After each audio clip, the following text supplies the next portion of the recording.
Okay, we can start. Okay, now. Okay, so good afternoon, everyone. Welcome to our fifth webinar held by the AAPG and AIG IFP School Student Chapters.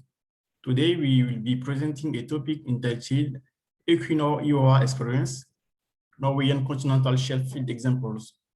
Our speaker is Maria Clara Costa from Equinor, and she is going to talk about the work Equinor does on developing enhanced oil recovery techniques in operating mature fields. This presentation will be focused on the Norwegian Continental Shelf, looking for new solutions and developing new technologies. About our speaker, Maria Clara has more than 20 years of experience of working in oil and gas exploration, with the last 8 years being spent on leading multidisciplinary team to deliver high quality work in oil and gas development. She is currently heading the subsurface work from Equinor in the Roncador partnership with Petrobras, and she's responsible for the strategy of increased oil recovery for all assets that Equinor has in Brazil. Maria has previously been with BG Group and Schlumberger when she worked on site of Petrobras International. So I guess you're excited with this topic. So I give the floor to Maria. Maria, please, is when you want, you can start. And if I miss something from your work experience, you can add it, please. Thank you. Okay, thank you, Moussa. Merci beaucoup à tous. Especially for the invitation to present today. Yeah, so as already introduced by Moussa, Maria Clara, managing the subsurface work in Equinor.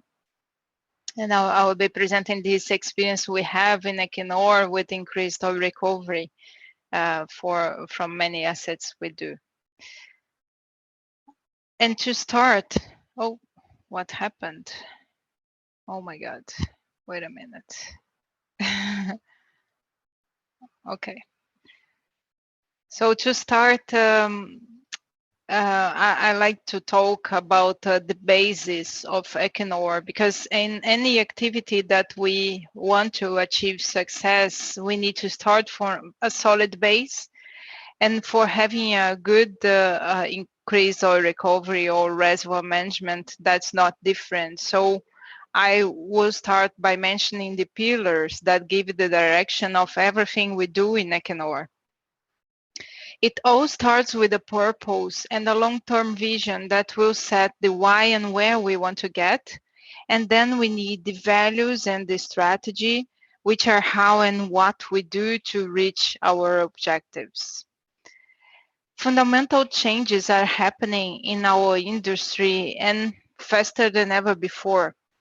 We now have some issues like geopolitical shifts, industry fundamentals, market dynamics, and the need for a low carbon future that are posing new ways of working and new ways of thinking.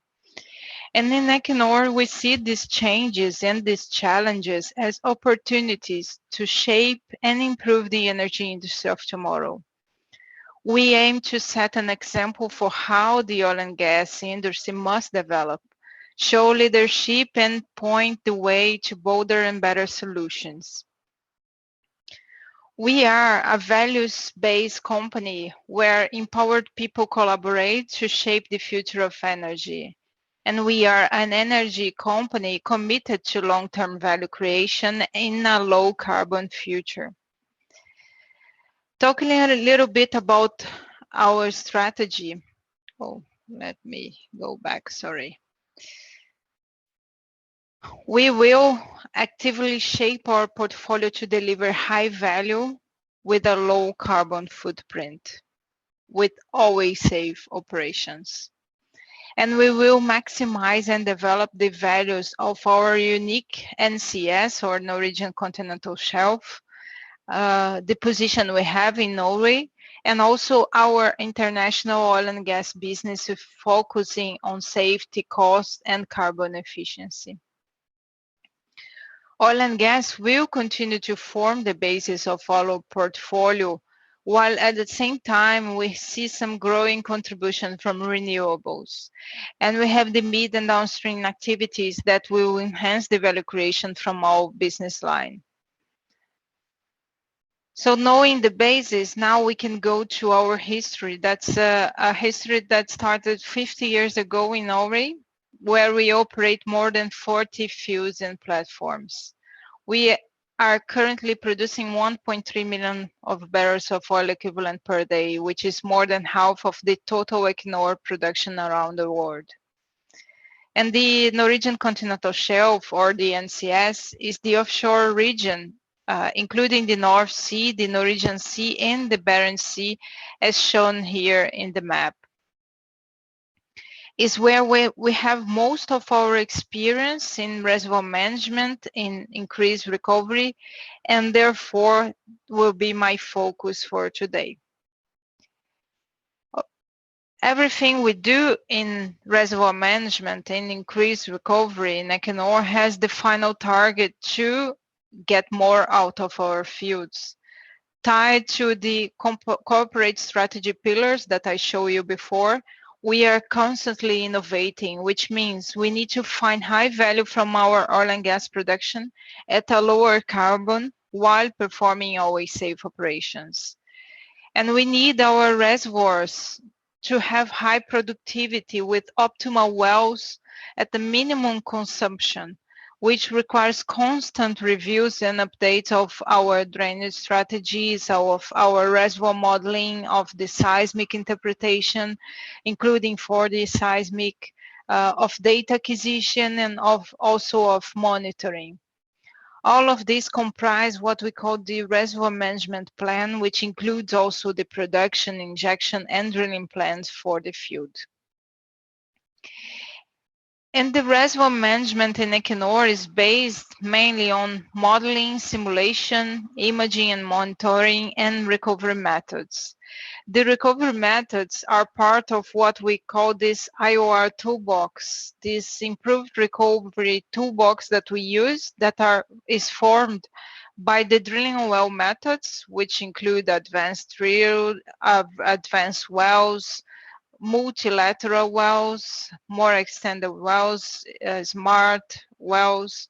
So all of this is part of a drilling technology that we are always constantly trying to improve to deliver better wells at a lower cost. It's also related to the reservoir, as I mentioned, the modeling, the work we do on monitoring, the work we do to understand better the reservoir to deliver better wells. And then we go to the subsea technology, which is about putting some equipment on the subsea to help the production to be optimized. So we use some subsea pumps. We use also some compressions on the subsea with templates to connect the wells. That is something that we are always working towards delivering more out of the wells. And then we come to the surface, which is the platform technology. Is where we get the oil out finally, and where we have some equipment that we need to be constantly maintaining to try to debottleneck to perform safe operations with these facilities that we have.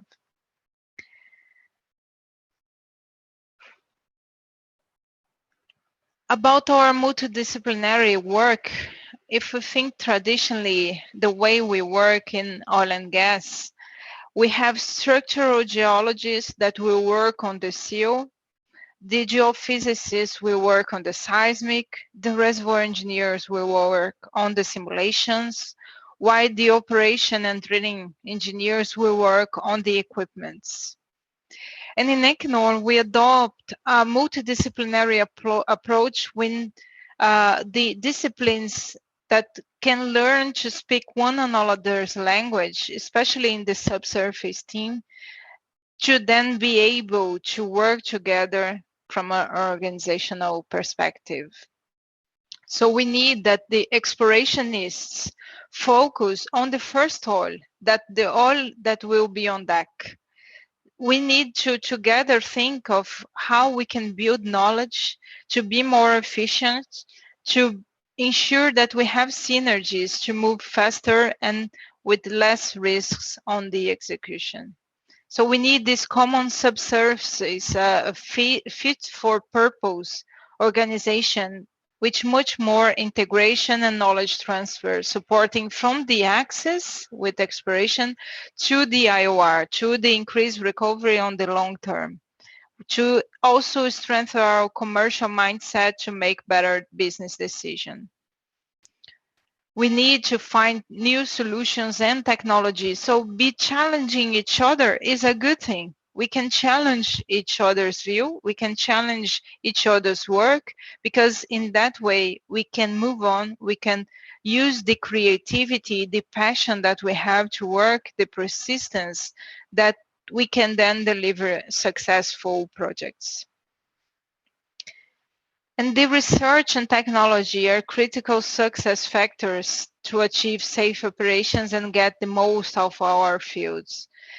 And we view part of that using digital tools as essential to being competitive in the years to come, today and for the future.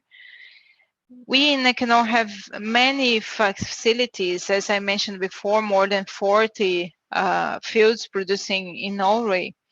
And we also have incremental production improvements that could generate a lot of value. And that's why our commitment with technology is so strong. We have, for instance, the digital twin, the digital field worker, 3D simulators, the IOC and GOC, which are operational centers we have in Norway to monitor from land the things that go offshore, the operations that go offshore, both in the operational on the top sides, on the facilities, and also on the drilling side with the geo operations. And they are staffed 24/7 to be able to monitor everything from land and to even take decisions from land, reducing the risk, reducing the work that we may be doing due to some losses that could be taken in the operations. And that cannot come without the energy transition thinking, because it's really impacting us, everybody. And as a company, Equinor supports the COP21 or the Paris Agreement. And we are working hard to reduce the emissions. We have the ambition to have net zero emissions by 2050 in Norway. And we believe that the energy transition offers opportunities among with the challenges. And you might be thinking, how come is the opportunities? So it's about three things. It's about reducing the emissions and the carbon footprint, but also providing energy for people in the world, which is tied to our purpose. And to do that, the oil and gas needs to be in the mix. We need to grow the renewables while also having the oil and gas, which is part of the solution to meet the energy demand. And we need to do this in a profitable way. Of course, we are here to make profits, and we need to balance all those three things. So it's really about our strategy: low carbon, high value oil and gas. That's what we need with always safe operations. And how the community, the subsurface community, can help in this quest for high value and low carbon. It's really about doing the good optimal reservoir management is really the core. So we need to make the most of our wells, the most of our reservoirs. We need to select the projects with the best production profiles, with the best decisions. As I said before, we need to look for good reservoirs with high permeability, with live fluids, with high resource density. And this may sound easy, but what I'm saying is really that we need to systematically address and integrate the CO2 intensity in the subsurface work, and we need to focus on commerciality. That's how we work the IOR, the increased oil recovery in Equinor. It's all about reservoir management. So the subsurface good management is really instrumental to higher value, lower carbon in our oil and gas activities, from access to IOR long term, from exploration to the end of the field life. We need a low carbon energy production.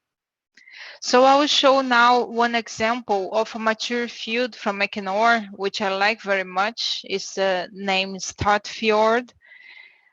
Is a field that is producing for 40 years already and has 70% of recovery achieved.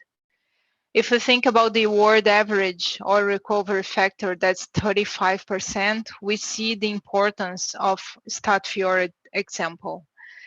And it's interesting that in the beginning, nobody thought that Statfjord would pay, and yet the field is producing for more than 40 years, being the largest oil field in Norway, and generated already $190 billion of gross income to the owners and to the Norwegian society.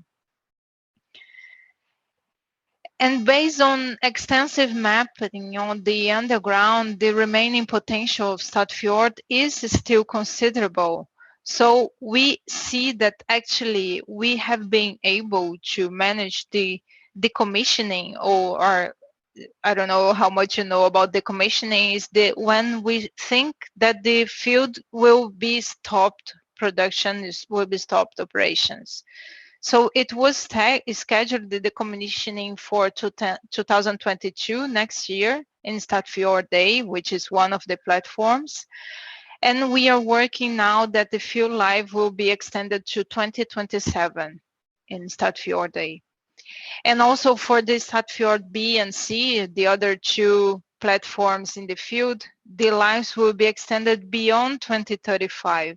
Continuing to create high value from the field and securing profitable jobs. We have a plan to drill around 100 new wells from Statfjord until 2030. And the wells will help reaching the ambition of maintaining the current production level beyond 2025 and require, of course, a lot of investments and upgrading of these three platforms. But at the same time, it will help us for keeping this CO2 emission as low as possible through the late life period to ensure that Statfjord is operating well within the limit of Equinor's climate ambition, which I mentioned, the 2050 net zero. And during the next 5 years, the CO2 emissions per produced barrel for the field will be halved by the higher production with this upcoming new year's production compared to ending the production earlier. And several operational measures for increased energy efficiency have been identified and have been worked for going forward. So we see how important it is that we keep managing well our reservoirs by making good models, by monitoring, by putting advanced recovery methods in place to enable that we can produce for longer. And talking a little bit about Brazil, because of course I'm Brazilian, I'm working in Brazil. Yeah, of course, Equinor has been here for more than 20 years. And we see Brazil as a core area for the long-term growth. We are the second largest operator in the country, and we have also been expanding our investments into new renewables. We have a solar plant in an area in the northeast of Brazil. And we also have the oil and gas focusing on exploration and production in the Campos, Santos, and Espírito Santo bases, together with the renewable that make our full portfolio in Brazil. And basically in Brazil, what we have been doing is to apply the learnings from these 50 plus years in Norway with the increase of recovery and bringing that to Brazil, to the assets we have with Peregrino. That's an asset that we produce for, it has just been announced 10 years since the first oil in Peregrino, and that we produce more than 200 million barrels from this field, which is a heavy oil field. It's very difficult, very challenging, but also we see a lot of opportunities from this field. So we are continue working on Peregrino to deliver the IOR that we have the experience from Norway. And we also working on Roncador with the partnership that we have in Petrobras, which is the group that I'm heading now.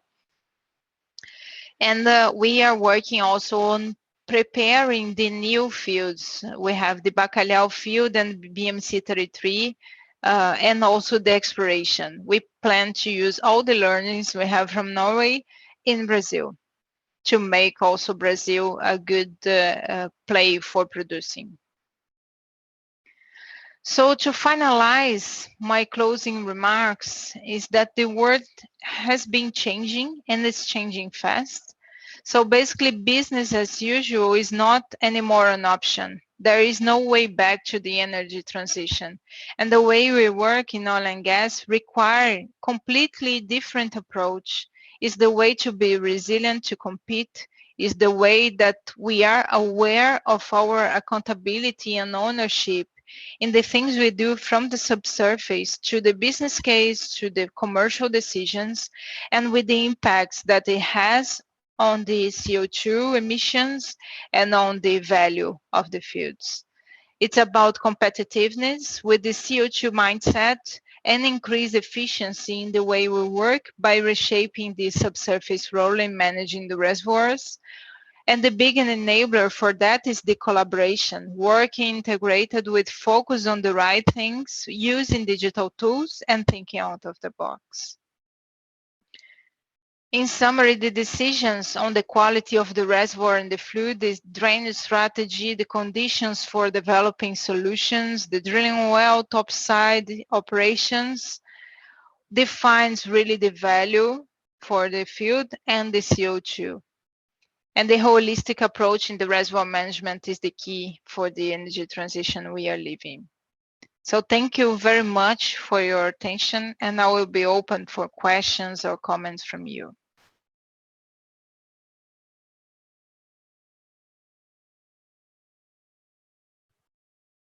I guess you're mute, Musa. Yeah, thank you very much, Maria Clara, for this interesting presentation. I think we'll wait for some question. I can see the first question from Oman Oshilov. He's asking what? Okay, Oman Oshilov from Uzbekistan University. His question is, along with digitalization efforts of Equinor, isn't there less demand for workforce, hence less jobs in communities? Mm-hmm. And yeah. Okay, go ahead. Yeah, and the second question from the same person is, what new skills do professionals need to harness to ensure job security in the ongoing digitalization trend? Mm-hmm. Yeah. That's a very good question, because I guess it's really one of the concerns of everybody working today, and especially the students coming to work in the future. I would say that digitalization is not supposed to replace people. It's really supposed to enhance the work that people can do. So basically what we use is the digital tools that can enable us to perform better work. So instead of using a lot of time finding data, looking for things, we can use digital tools to find that data somehow to us with machine learning, for instance. And then we can use our thinking, because the robots cannot think. Yeah, so we can use our ability as human beings. That's really about thinking and thinking different solutions, because the machines may be programmed to something, but they cannot think out of the box. Yeah, as I mentioned before, they cannot think in different solutions. So it's up to us receiving the work that the machines may do, and then thinking how this impacts us, how we can find new solutions with that. So it's not really about replacing, but it's about helping us to perform better jobs. And the second question was about the skills. I would say the open mind is a very important skill. We need really to be open to everything that comes with, be open to new possibilities, to new learnings. that's really a must.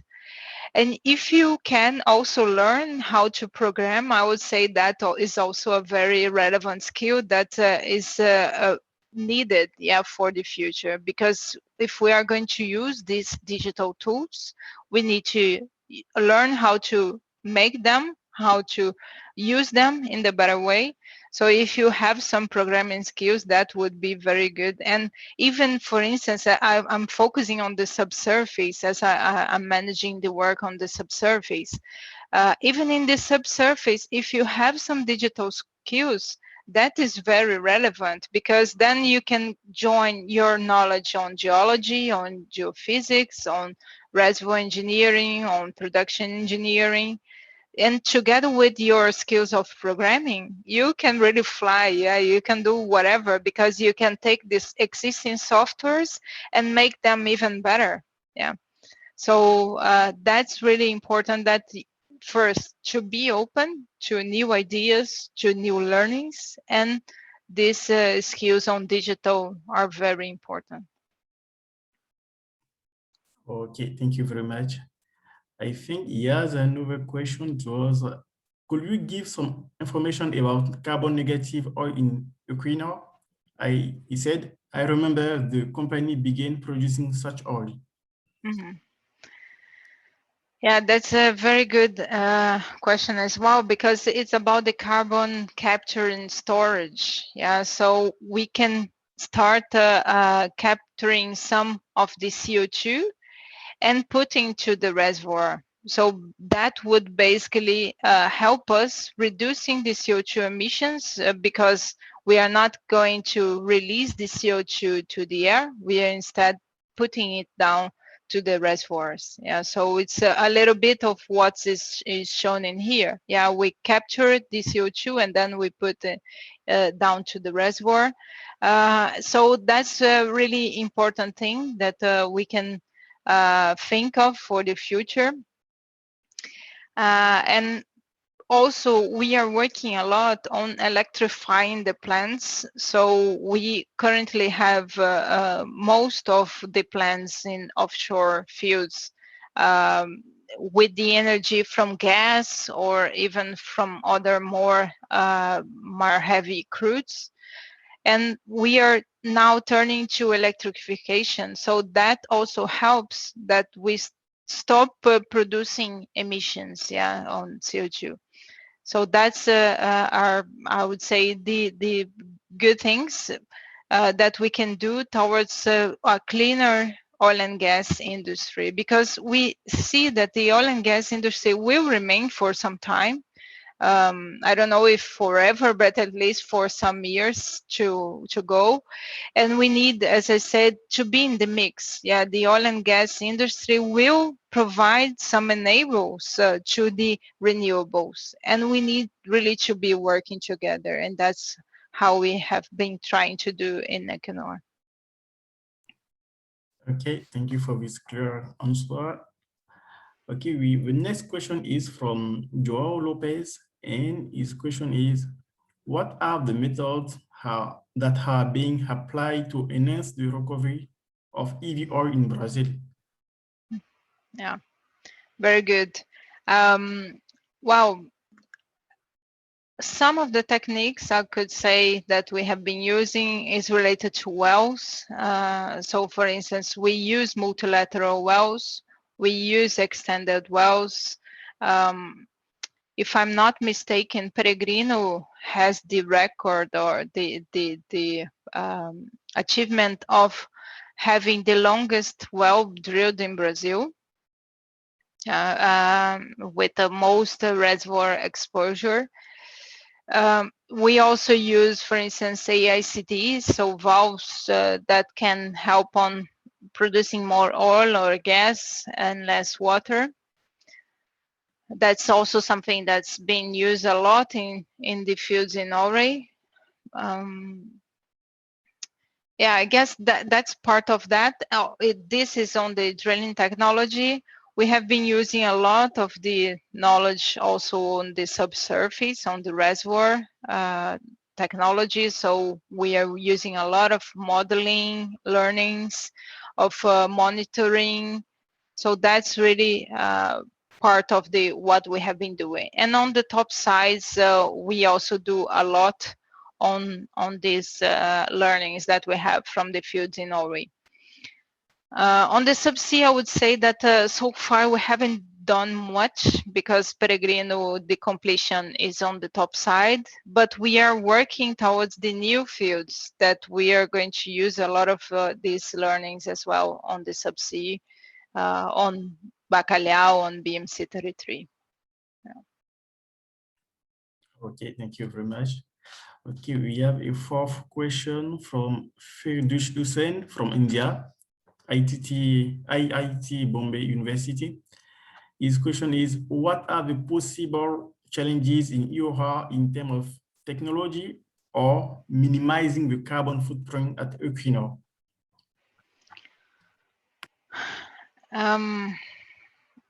The challenge, I'm not sure if I understood the question correctly. If the challenge is how the IOR can help on minimizing the carbon footprint, I would say the challenge is the same as the whole oil and gas industry is facing. Yeah, it's about producing more with less emissions. I would say that IOR is part of the solution for that, because if we extend the lifetime of a field, as for instance I showed Statfjord, we are basically using the existing facilities with more production. So basically we are already, by extending the lifetime, solving the issue of the carbon, at least the carbon intensity. Yeah, we are still emitting this CO2, but we are emitting this same amount of CO2 with a higher production. So that's already part of the help that the IOR can do. And the challenge is really about how we can produce more with less emissions. And as I mentioned before, yeah, using the electrification, using more clear energy for providing energy to the facilities. That's really part of the solution. Okay, it's very clear. Thank you. Okay, we have another question from, I think it's Joao Lopez from Mozambique again. And his next question is, what view Equinor has regarding the LNG?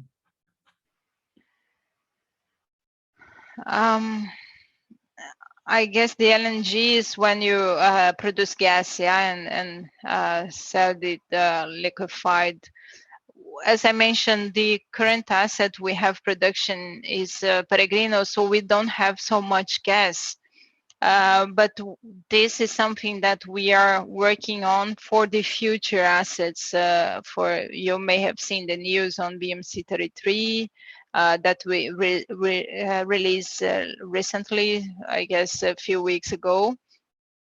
If not, you go to equinor.com and see there.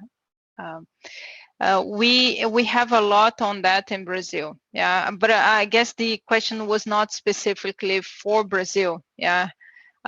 We don't have much of use of LNG from Norway because we provide the gas to Europe, yeah, to having energy for the houses in Europe. If I'm not mistaken, I guess it wasn't on my slide. Yeah, we are the second largest gas providers to Europe. So we are basically helping on having electricity or actually energy, yeah, in the European houses. So that's why we don't have so much development on the LNG part, yeah. Okay, thank you very much again. We have two next questions. The first one is from Joao Pedro. I think he's from Brazil and he's a student at IFP school. And the question is, does Equinor plan to inject CO2 in the Bacalhau field? And is there any project of digital twin for any of the Equinor platform in Brazil? Mhm. I would say that for Bacalhau, we are studying everything possible to be put in this field. Yeah, Bacalhau will be the first pre-salt operations developed by an IOC in Brazil. Because so far the pre-salt has been developed by Petrobras. They have handed over to other operators, but the development from the start is really the first in Bacalhau. So we are looking into that. We are looking into all the possible solutions, both the CO2 injection, the digital twin, but it's not fully decided yet. Yeah, so that's why I cannot say much more. Yeah. Okay, thank you. We have some, I think people are very interested by this topic. We have a lot of questions. I will take the next one from Yanni Mezian.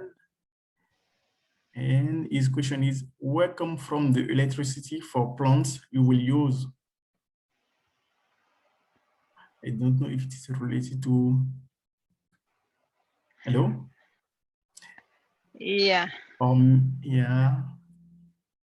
I think I will go I on. guess because I mentioned some fields being electrified. Yeah. So we have some projects that we are putting some new plants to provide electricity to the fields.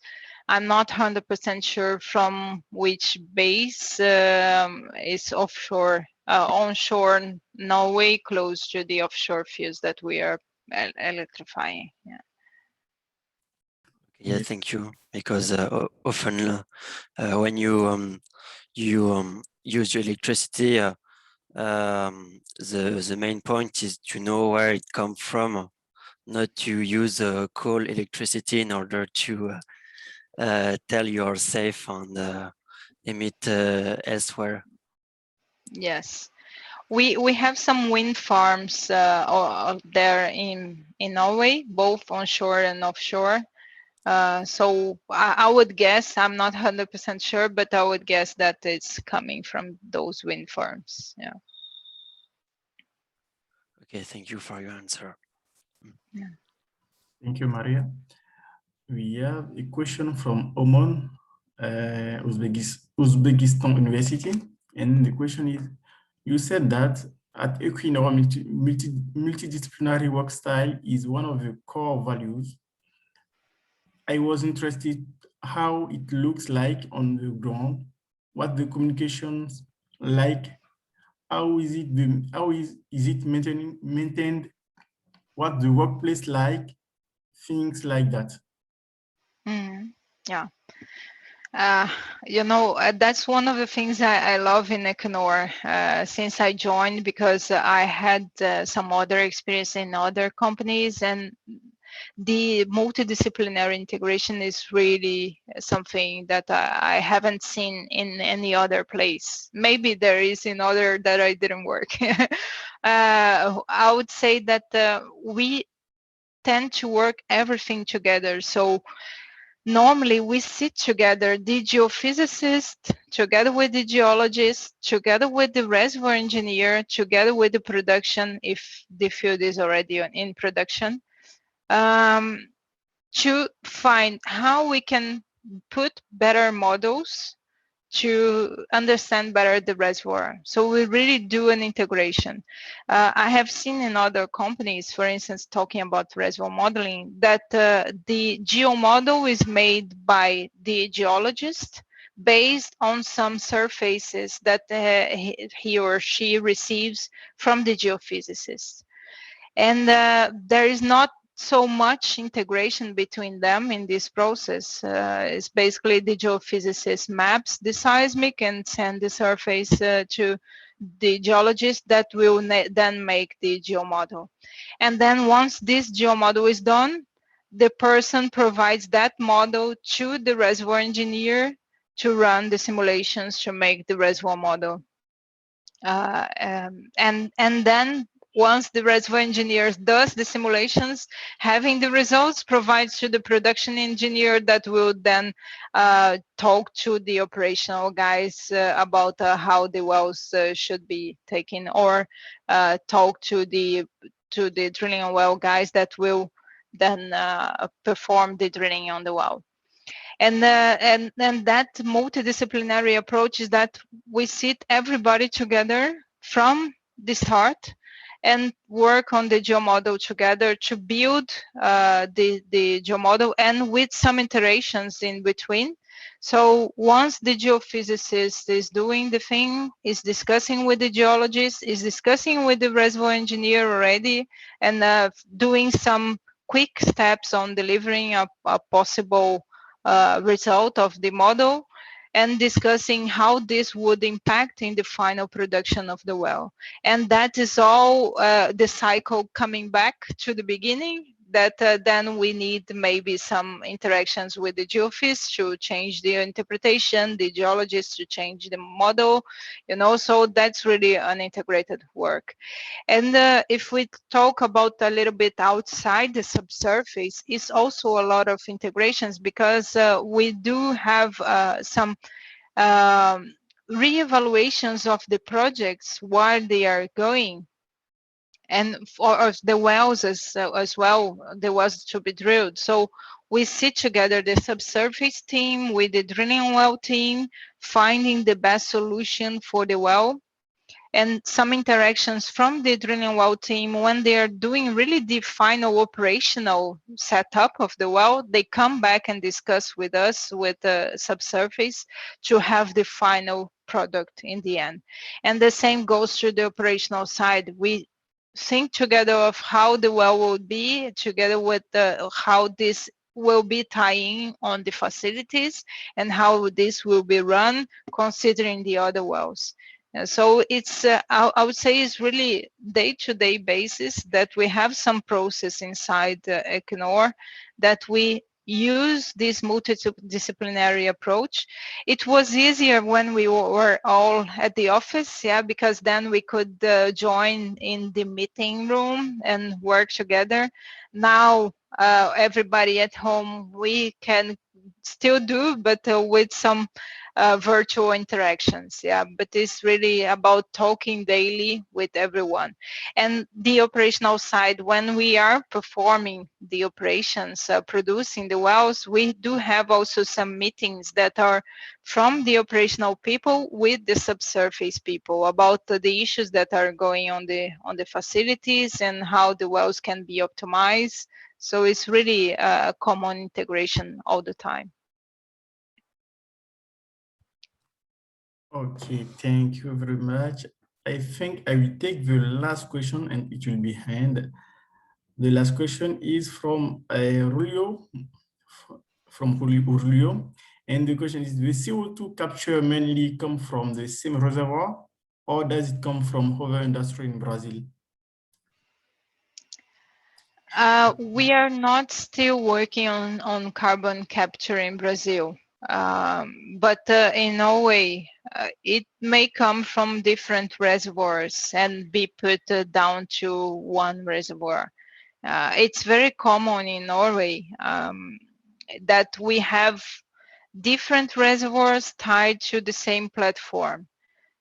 So that's also to the other side. Yeah, we could tie different reservoirs towards the carbon storage. Yeah. Okay, thank you very much again, Maria. I think thank you again for this very interesting presentation. It was very clear and easy to understand. And thank you very much for that. I think people really like it, since we have a lot of questions. And I want to say thank you also to everyone who attended to this webinar. And remember, you can find the link of this recording on YouTube. We'll post it very soon. And you can follow our AAPG student chapter also on the LinkedIn and Instagram. And the next webinar will be held in June. And thank you a lot for attending to this webinar. Thank you, Maria Clara. Thank you very much. Thank you. Bye-bye. Bye-bye. Have a good afternoon. You too. Thank you. Bye.